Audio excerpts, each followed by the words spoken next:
আছি জামালপুর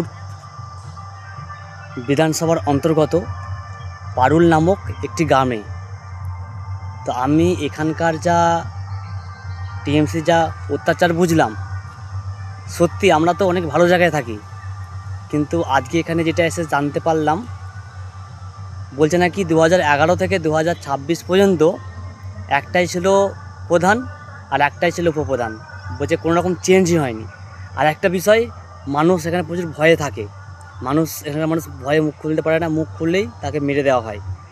এমনকি এখানে আজকে একটা বড় পুজো, কালী পুজো হিন্দুদের, সেখানে নাকি জল দেওয়া হয়নি, আর জল দিলেও সে না পড়ার মতো।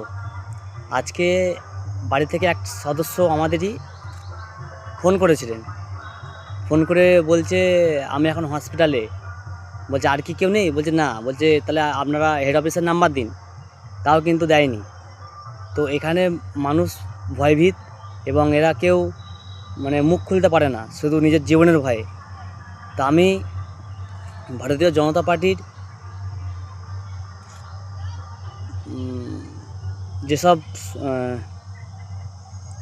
কর্তৃবৃন্দরা রয়েছেন, আমি তাদেরকে বলবো একবার এই জায়গাটা একটু বিশদভাবে পর্যবেক্ষণ করতে। কেন পর্যবেক্ষণ করতে? এই জায়গাটা টিএমসি অত্যাচারিত, অব্যাহত, খুবই অত্যাচার চলছে এখানে। তো আমি বলবো আইন এবং প্রশাসনকে এখানে অতি সত্বর এই জায়গাটাতে ভেরিফাই করা হোক, অতি সত্বর।